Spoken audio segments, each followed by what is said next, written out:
இன்றைக்கி நம்ம வீடியோவில் என்ன பார்க்க போகிறோம் பார்த்தீங்கன்னா, எதர்ச்சியாக, அதாவது ரொம்ப எதர்ச்சியாக நம்ம கொரட்டூர் பக்கம் போயிட்டு இருக்கும்போது திடீர்னு ஒரு கடையை பார்த்தேன். அதுதான் பானி ஹப். எப்பா பானிபூரிக்கு ஒரு கடையாப்பா அப்படின்னு கேட்டிங்கன்னா, ஆமாங்க, பானிபூரிக்கு ஒரு கடை வச்சுருந்தாங்க. இல்லை டிஃப்ரெண்ட்டான விஷயம் என்னன்னா, ஒரு 5 வகையான ரசம் வச்சுருந்தாங்க, கேர்டு வச்சுருந்தாங்க. ஸோ இந்த மாதிரி விஷயம்லாம் இருந்துச்சு. இதில் என்னென்னா ஒன்று ஒரு ஃப்ளேவர், புதினா, கார்லிக்கு, ஜீரா, அது மட்டும் இல்லாமல் நார்மல் பானிபூரியோட ரசம், அது மட்டும் இல்லாமல் கேர்டு, முக்கியமாக இந்த மாதிரி விஷயங்கள் வச்சதுனாலே ரொம்ப நல்லா இருந்துச்சு.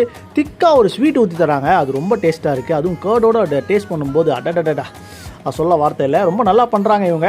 இந்த மாதிரி குட்டி கடையாக போட்டு ஃப்ரான்ச்சைசி கூட எடுக்கலாம் போல இவங்ககிட்ட. ஆனால் இவங்க கொடுக்குற ரசம் 6 டைப்புன்னு சொன்னோம் இல்லையா, அதுக்கேற்ற மாதிரியே 6 பூரி கொடுக்குறாங்க கேர்டோட சேர்த்தும். கேர்டு மட்டும் கூட தனியாக வாங்கி சாப்பிடலாம். ரேட்டெல்லாம் வந்து நீங்கள் பார்த்துருப்பீங்க. 6 பூரி 35 ரூபாய்க்கு தராங்க. அது மட்டும் இல்லாமல் 70 ரூபாய்க்கு தராங்க கேர்டு பூரி. டேஸ்ட் வைஸ் ரொம்ப நல்லா தான் இருந்துச்சு. உங்களுக்கு இந்த பிடிச்சிருந்துச்சுன்னா மறக்காமல் ஜூமிங் சேனலை சப்ஸ்கிரைப் பண்ணுங்கள். அது மட்டும் இல்லாமல் கொரட்டூர் சைட் போனீங்கன்னா அந்த கடையை டேஸ்ட் பண்ணி பார்த்துட்டு எனக்கு எப்படின்னு கீழே கமெண்ட்டில் சொல்லுங்கள்.